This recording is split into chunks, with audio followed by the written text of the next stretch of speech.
తీరు. 18 లక్షల మంది అందులో రాస్తున్నారు. అసలు నిజంగా వీళ్ళు ప్రవర్తించిన తీరు చాలా అన్యాయమైన తీరు.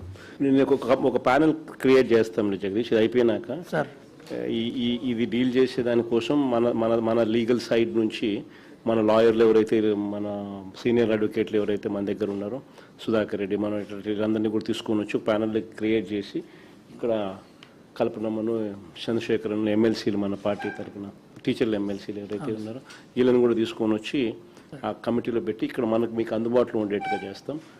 మీకు అన్ని రకాలుగా న్యాయపరంగా మీకు ఖర్చు లేకోకుండా న్యాయపరంగా అన్ని రకాలుగా మనమే దీన్ని ఫైట్ చేసే విధంగా we will take it up. అది చేస్తాం.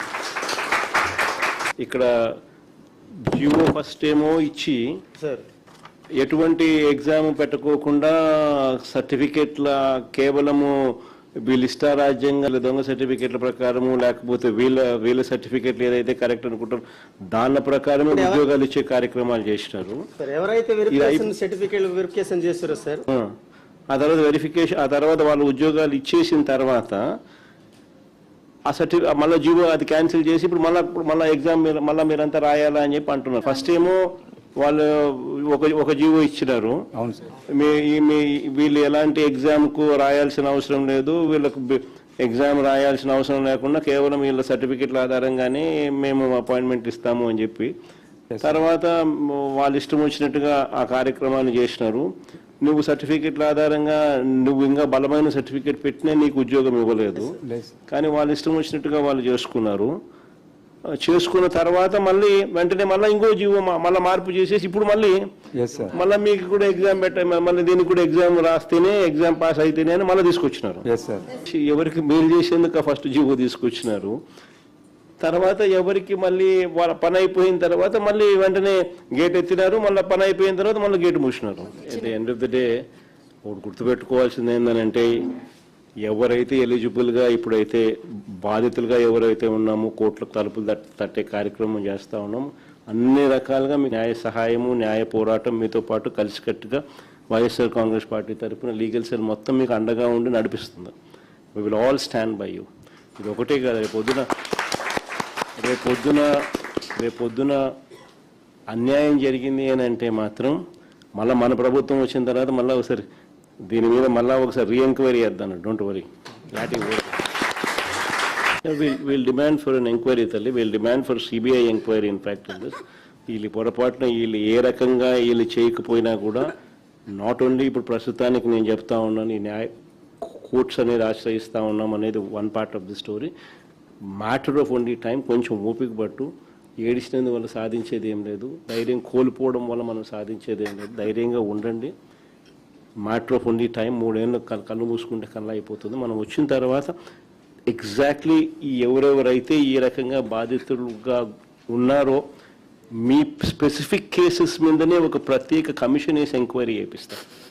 నేను చెప్తా ఉన్నాను, ఎక్కడ కూడా అన్యాయం అనేది ఎవరికి జరిగినా కూడా we will repair the system, we will ensure that everybody is posted back. So బాధపడితే సాధించేది ఏమైనా గుర్తుపెట్టుకో. ఈ మనం పోరాటం చేస్తేనే మన సమస్య అనేది హైలైట్ అవుతుంది, అందరి దృష్టికి వెళ్తుంది, న్యాయం అనేది జరుగుతుంది. న్యాయం అనేది కూడా మనం పోరాటం చేయకపోతే జరగదు. It can only be justice can only be delayed, it cannot be denied. అది ఒక్కటి ఖచ్చితంగా గుర్తుపెట్టుకో. దేవుడు ఎప్పుడైనా కూడా మనకు తోడుగా ఉంటాడు. Don't worry about it. God will help us, God will guide us. అలాంటప్పుడు 1:1 వెరిఫికేషన్ పిలవకూడదు సార్, మమ్మల్ని అక్కడే ఆగిపోయి ఉంటాం సార్. ఒకటి దీంట్లో 1:1 అని చెప్పి పిలిచి సబ్జెక్ట్ వెరిఫికేషన్ ఆఫ్ సర్టిఫికేట్స్ మాత్రమే అన్న పరిస్థితి నుంచి రిజెక్ట్ చేయడం అన్నది ఒక తప్పు అయితే, వెరిఫికేషన్ అనేది లో పూర్తిగా సర్టిఫికేట్లో ఆథెంటిక్ జెన్యున్ అని చెప్పి తెలిసి ఉన్నా కూడా రిజెక్ట్ చేయడం ఒక తప్పు అయితే, రెండోది ఇంకోటి ఏంటంటే, ఇంకొకటి ఇంటెన్షనల్గా వీళ్ళు చేసిన మిస్చివస్ పని ఏంటంటే, ఏ ఎగ్జాము రాయకుండా స్పోర్ట్స్ అని చెప్పి ఒక కేటగిరీ ఒకటి క్రియేట్ చేసి వాళ్ళకి ఎటువంటి ఎగ్జాము అవసరం లేదు, ఎటువంటి క్వాలిఫికేషన్ అవసరం లేదని చెప్పి వాళ్ళకు టీచింగ్ పోస్టులకు ఉద్యోగాలు ఇచ్చేసే కార్యక్రమంలో భాగంగా ఇయడము, అది తీసుకొచ్చేదానికోసం మిమ్మల్ని అందరినీ కోసేయడము. దాని తర్వాత మళ్ళీ సేమ్ థింగ్ను మళ్ళీ క్రిటిసిజం వస్తుందేమో అని చెప్పి వాళ్ళ పని అయిపోయిన తర్వాత మళ్ళీ గేట్లు మూసేసినారు.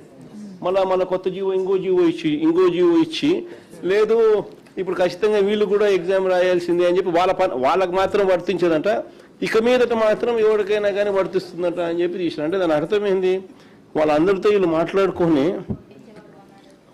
వీళ్ళు ప్రలోభాలకు రకరకాల ప్రలోభాలతో తీసుకున్న తర్వాతనే జరిగింది. అది ఇంకొక ఫ్లా. 3 months బయటికి రాలేకపోయాం సార్. అసలుకి చాలా సఫర్ అయ్యాం సార్. నాతో పాటు మా పేరెంట్స్ కూడా సఫర్ అయ్యారు సార్. ధైర్యంగా పడతారు. చూడండి మరి ఏం కావాలి ఇంతకన్నా. 1998 బ్యాచ్ ఎప్పుడు చెప్పు. దాంట్లో మా బాబాయ్ కూడా ఉన్నాడు సార్. 98 డిఎస్సి అట్లాంటి వాళ్ళకి న్యాయం చేసినామంట.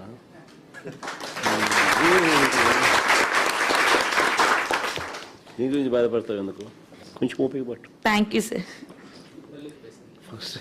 ఎన్ని పద్ధతుల్లో వీళ్ళు చేసినారు స్కాములు అని చెప్పడానికి నిదర్శనాలు. ఫస్ట్ ర్యాంక్ వచ్చిన వానికి, జిల్లాలో ఫస్ట్ ర్యాంక్ వచ్చిన వానికి ఉద్యోగం ఇలా.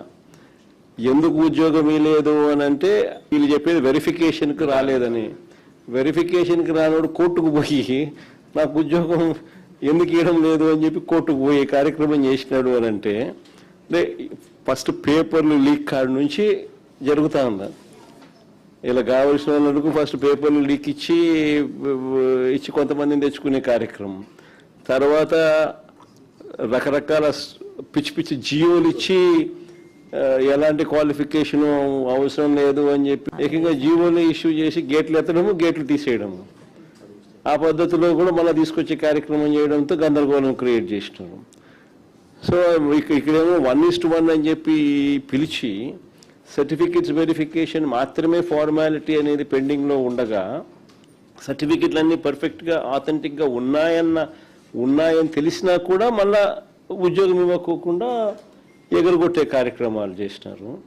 ప్లస్ ప్లస్ మిమ్మల్ని ఎగరగొడుతూ ఫిల్అప్ చేసినట్టు చూస్తే మోస్ట్ అబ్జర్వ్డ్ పేర్లు ఎక్కడెక్కడో ఏదో క్వాలిఫికేషన్లో ఉన్న వాళ్ళని తీసుకొని వచ్చి ఇచ్చిన పరిస్థితులు కూడా కనిపిస్తూ ఉన్నాయి.